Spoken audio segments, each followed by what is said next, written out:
बिस्मिल्लाहिर्रहमानिर्रहीम। अब हम स्टार्ट करते हैं जॉइंट हाइपोमोबिलिटी। ऐसी कौन सी कंडीशंस हैं जिनमें आपका जॉइंट हाइपोमोबाइल हो जाएगा। सबसे पहले हमारे पास आती है आर्थराइटिक कंडीशन। तो आर्थराइटिक कंडीशन हम बहुत अच्छे से पढ़ चुके होंगे मेडिसिन में, जो कि है osteoarthritis. Then we have rheumatic arthritis, rheumatoid arthritis. Third है हमारे पास ट्रॉमेटिक आर्थराइटिस। ऑस्टियोरूमेटॉइड और ट्रॉमेटिक आर्थराइटिस के बाद हमारे पास आती है पोस्ट इमोबिलाइजेशन आर्थराइटिस, ठीक है, जिसको हम स्टिफ शोल्डर भी कहते हैं। ये किस केस में होती है? जो स्ट्रोक के पेशेंट्स होते हैं, डायबिटीज़ के पेशेंट होते हैं, या कोई किसी की सर्जरी हुई है बहुत लंबे अरसे तक, उसकी मूवमेंट लिमिटेड थी, उसने अपनी range of motion full achieve नहीं की पोस्ट रिहैब प्रोटोकॉल में, तो उसमें फिर जॉइंट हाइपोमोबिलिटी डेवलप हो जाएगी या फिर वहाँ पर आर्थराइटिस डेवलप हो जाएगा, ठीक है, शोल्डर में। तो इसको हम कहेंगे पोस्ट इमोबिलाइजेशन आर्थराइटिस। उसके बाद आ जाते हैं फ्रोजन शोल्डर, जिसको हम क्या कहते हैं? Adhesive capsulitis. इन सब कंडीशंस में से आपके पास दो मोस्ट इंपॉर्टेंट कंडीशन हैं जिनके आपको स्टेजेस पता होने चाहिए और उनका ट्रीटमेंट कैसे करना है वो पता होना चाहिए। और मोस्टली ओपीडी में आप यही दो केसेस देख रहे होते हैं, एक है ऑस्टियोआर्थराइटिस और एक है फ्रोजन शोल्डर। ये बहुत इंपॉर्टेंट है, इनको बेशक मार्क कर लो, एससीक्यू ये आते हैं यूएचएस के एग्ज़ाम में, या किसी भी आप यूनिवर्सिटी का एग्ज़ाम दे रहे हैं, तो ये बहुत इंपॉर्टेंट कंडीशंस हैं दोनों।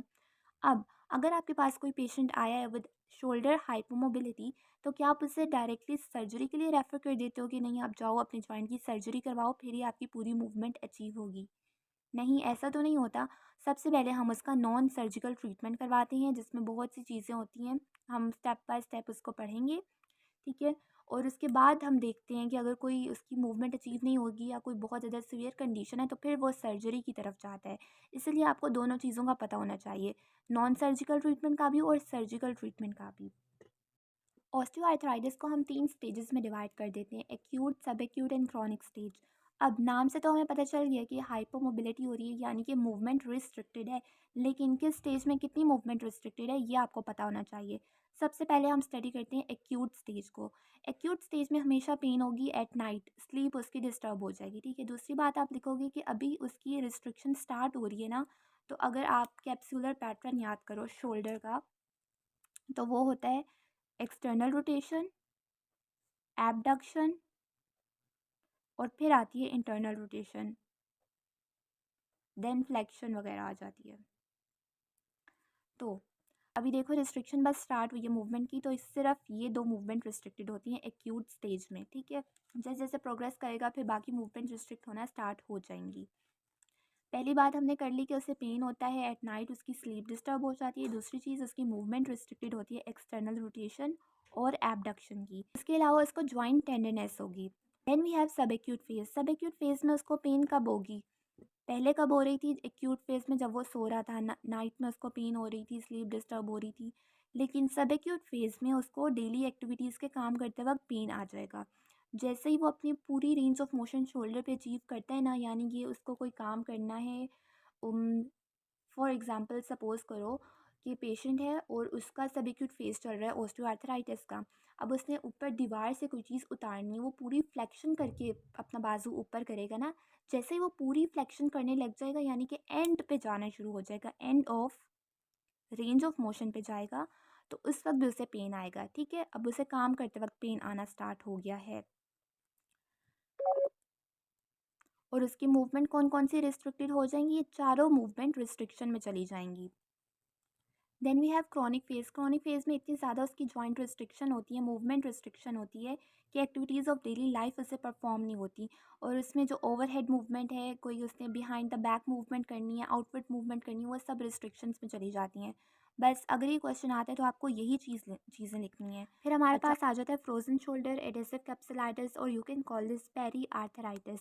आपको पता होना चाहिए कि फ्रोज़न शोल्डर है क्या चीज़, इसकी डेफिनेशन पता होनी चाहिए, इसकी टाइप्स पता होने चाहिए और फिर इसके स्टेजेस आते हैं।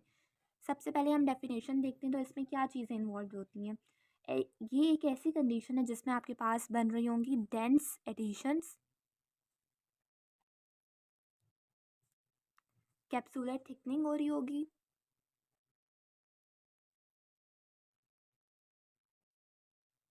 और कैप्सूलर रिस्ट्रिक्शंस आ रही होंगी।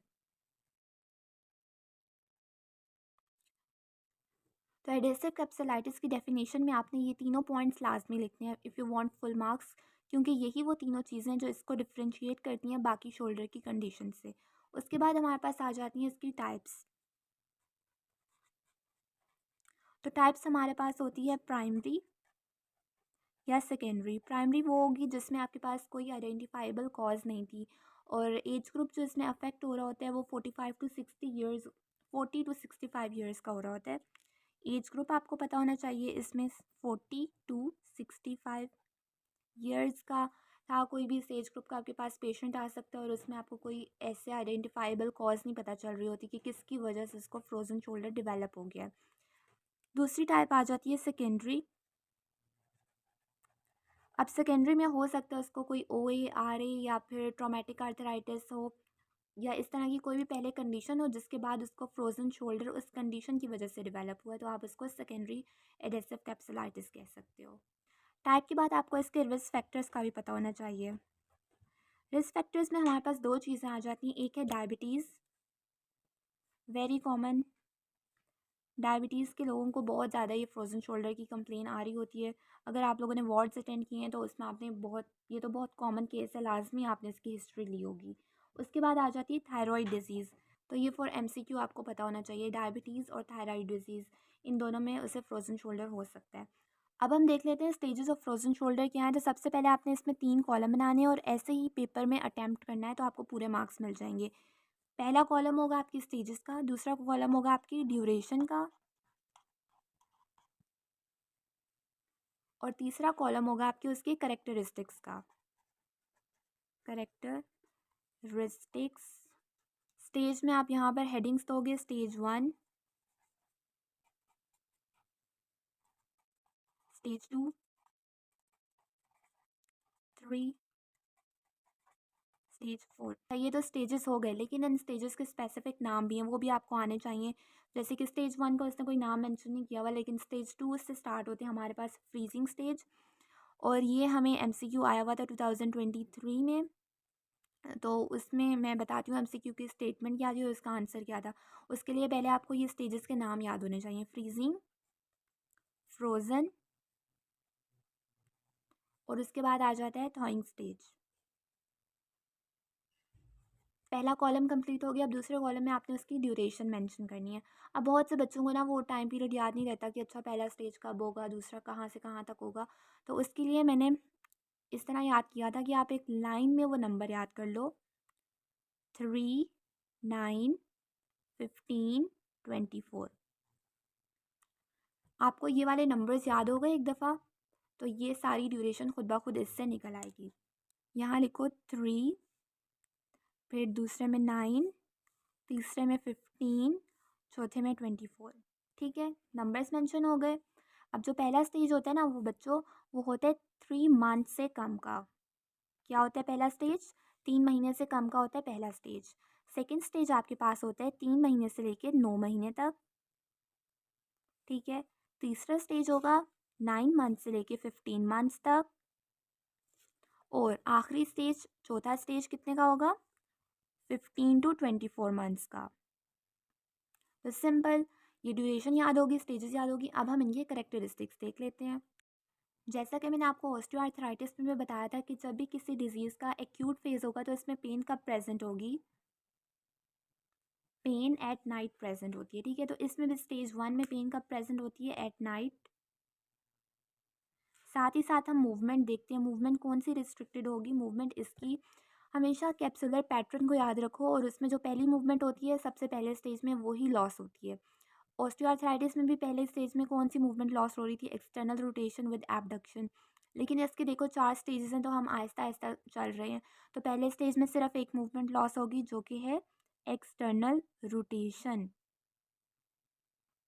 ठीक है, करेक्टरिस्टिक हो गए पेन एट नाइट, और साथ में उसने लिखा हुआ है कि ग्रेजुअल ऑनसेट होगा। ठीक है, एकदम से उसे बहुत सीवियर पेन नहीं होता, ग्रेजुअल ऑनसेट का पेन होता है, रात को होगा। साथ में उसकी मूवमेंट कौन सी लॉस होगी? एक्सटर्नल रोटेशन लॉस हो जाएगी, और ड्यूरेशन लेस देन 3 मंथ्स। ठीक है, पहला स्टेज हो गया। अब हमारे पास आ जाता है सेकंड स्टेज, जिसको हम क्या कहते हैं, फ्रीजिंग, और इसकी ड्यूरेशन आपको पता चल गई। अब इसमें देखते हैं इसमें कब पेन होगा। इसमें पेन आ जाता है आपके पास इंटेंस पेन। इसमें अभी स्टार्ट हुआ था पेन, अब पेन स्टार्ट होते होते इतना ज़्यादा हो गया कि इवन रेस्ट पे भी उसको पेन आ रहा होता है। पहली क्या चीज़ है पेन की, इंटेंस है, प्लस एट रेस्ट भी उसको पेन आ रहा है। मूवमेंट कौन सी लॉस होगी इसमें, मूवमेंट लॉस, इसमें सारी मूवमेंट्स लॉस हो जाती हैं।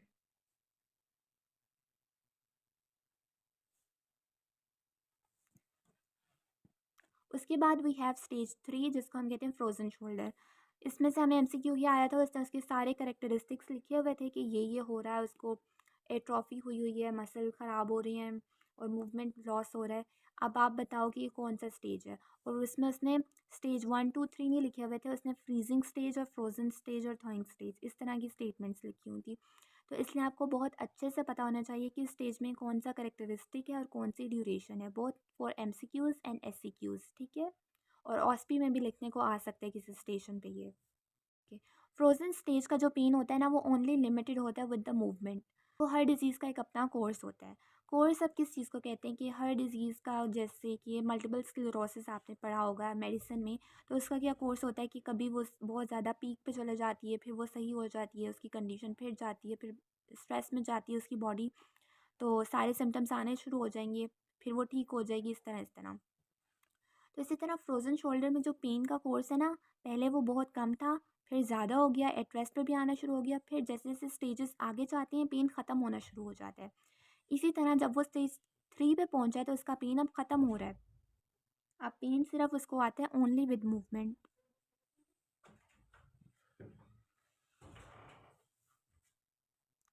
और मूवमेंट लॉस जो होता है ना, वो सिर्फ लिमिटेड हो जाते हैं, यानी कि मूवमेंट वो कर पा रहे हैं,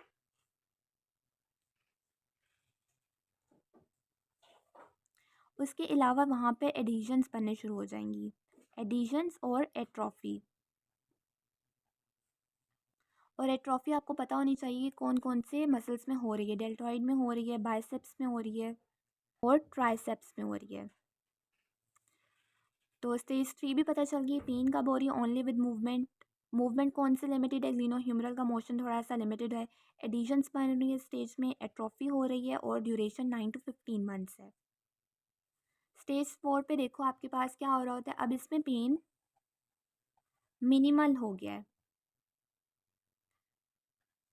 पहले पेन एट नाइट था, पेन रात से स्टार्ट हुआ, फिर एट रेस्ट में भी पेन आना शुरू हो गया, यानी कि पूरा दिन उसे पेन में गुजरा है।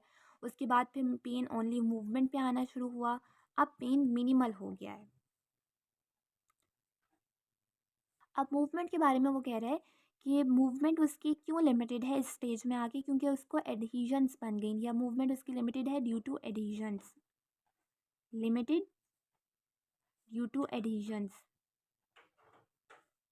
इसके अलावा स्टेज 4 में आके उसकी मूवमेंट जो होती है ना, वो वापस आ सकती है, लेकिन कभी भी उसकी मूवमेंट पूरी की पूरी वापस नहीं आएगी।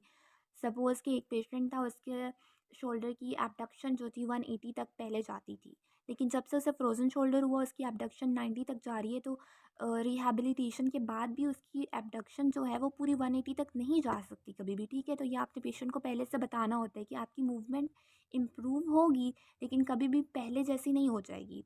तो ये, ठीक है, स्टेजेस आपको पता चल के, 4 स्टेजेस थे, उनकी ड्यूरेशन हमने याद कर ली। कैसे याद की थी, 3 9 15 24 से। उसके अलावा फिर हमने उसका कोर्स देखा कि हर स्टेज में क्या करेक्टरिस्टिक था। आपको पेन पता होनी चाहिए कब, कैसी और किस तरह की हो रही है, मूवमेंट कौन सी लिमिटेड है, और सब स्टेजेस में पेन और मूवमेंट के बारे में ही बताया हुआ है, सिवाय स्टेज नंबर 3 के। स्टेज 3 में पेन मूवमेंट के साथ एडिशंस और एट्रोफी भी आ जाती है, ठीक है। और स्टेज 4 में भी पेन मूवमेंट है, और इसके अलावा आपकी रीगेन जो मूवमेंट हो रही है वो कितनी होगी ये पता होना चाहिए।